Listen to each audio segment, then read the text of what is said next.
January 31st, 2018. This is the Watchman News, and I'm Mike Callahan. So, Smitty just emailed me kind of an alarming report. I had heard nothing about it, and I believe in the email he sent the link in, he had said that he hadn't heard anything about it, I guess prior to this article. So let's jump right on. This is something kind of crazy here. Bomb threats were real. 5 found in Michiana in 7 days.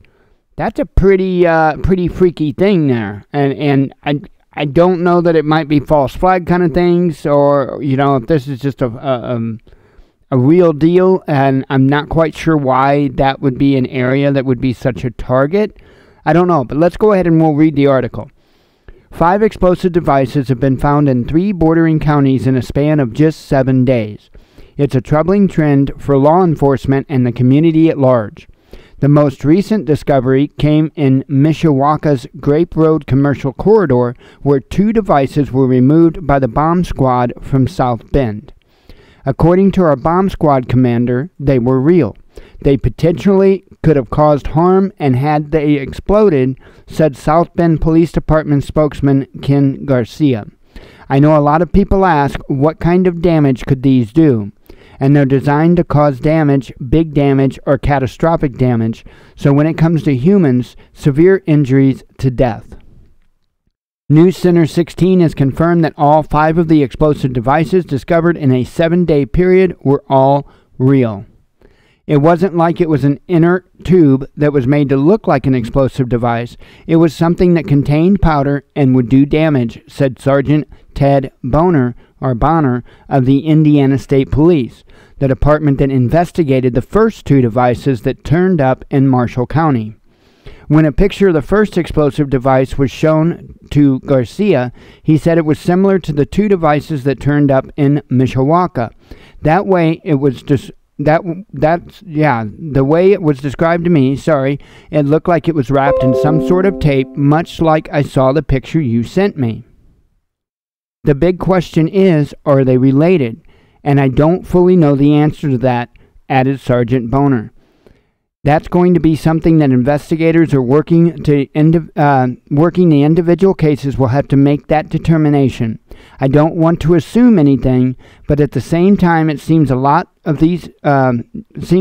a lot of these devices in a relatively small geographic area in a relatively few number of days. Sorry, I should have put my glasses on, I think. When I asked if he thought the devices were made by an amateur or professional, Garcia said without pause, "Oh, amateur is the way it was described to me." The first 3 devices were found in or near mailboxes in remote rural sections of Marshall and Elkhart counties on Monday, the 22nd. In sharp contrast, devices 4 and 5 turned up in heavily traveled Grape Road corridor of Mishawaka, where the odds of someone seeing some of the suspicious activity had to be greatly increased. The public plays a very important role in getting to the bottom of these cases, because somebody out there knows something, said Sergeant Bonner. They may have to really think about and replay things and say that seemed a little bit out of place. So, sorry for all the stammering there in reading. Again, I should have put on my glasses. But this is kind of interesting, and I don't know that I fall for it hook, line, and sinker. I really don't. I would have to know a little bit more detail about the devices, but the picture I'm looking at there, I would have to know a little bit more about the devices, but I think this sounds strange, to say the least.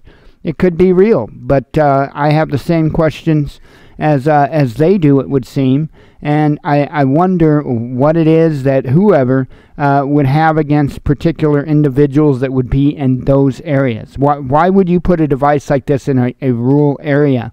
Wouldn't you put it somewhere where you're more likely to cause more of an effect? I don't know, just my thoughts. Anyway, I'll put the link to the story down in the description of the video. Thanks for watching.